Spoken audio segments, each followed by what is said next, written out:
Olá, tudo bem? Seja bem-vindo ao Era uma Vez Brasil. Meu nome é Diego Leon e eu vou lhe guiar em mais uma jornada histórica. Vamos lá? Com a chegada de Dom João, o Rio de Janeiro vai sentir um grande impacto com a chegada repentina de 15 mil pessoas, numa cidade cuja população total era de 50 mil habitantes. O número de habitantes praticamente dobrou, passando de cerca de 50 mil para 100 mil pessoas. Com a crise de falta de moradias para abrigar a corte que chegava, a solução foi desalojar os moradores da cidade.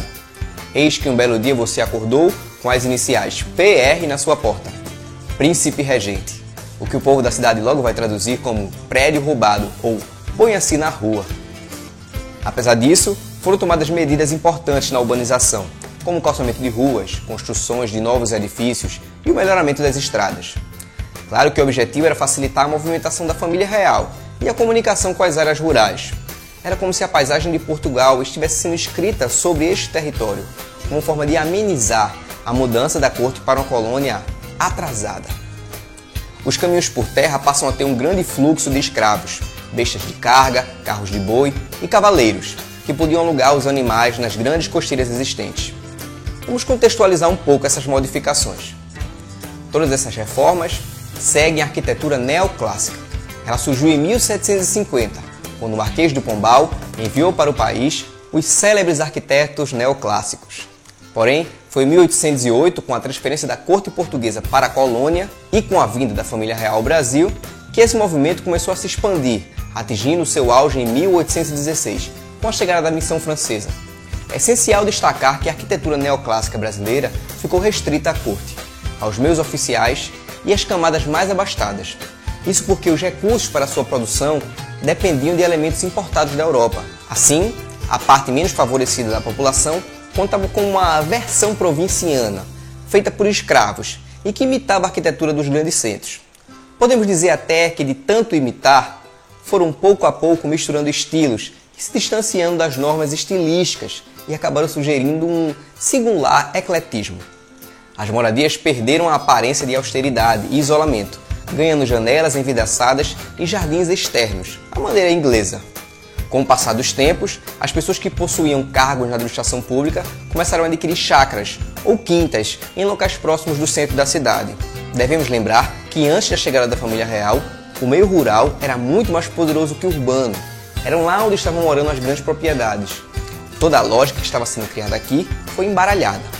Tudo para copiar a forma de pensar e de se expressar da corte portuguesa, para se alinhar àquilo que seria mais moderno.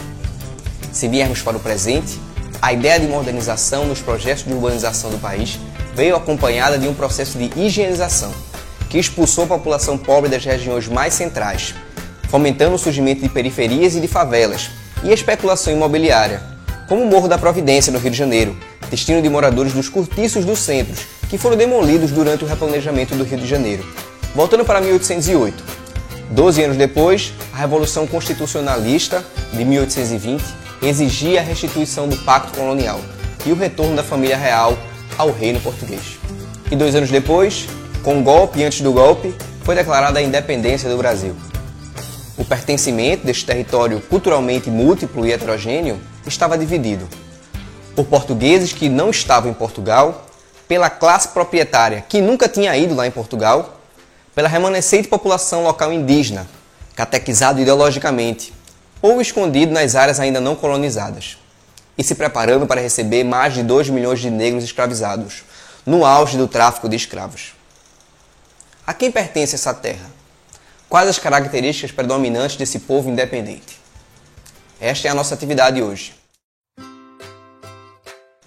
Quero que você conclua o seu desenho. Ele já tem um território definido, no primeiro plano, que você desenhou na primeira atividade. Ele já tem personagens em atividade econômica, no segundo plano. Agora, vamos ilustrar o plano de fundo.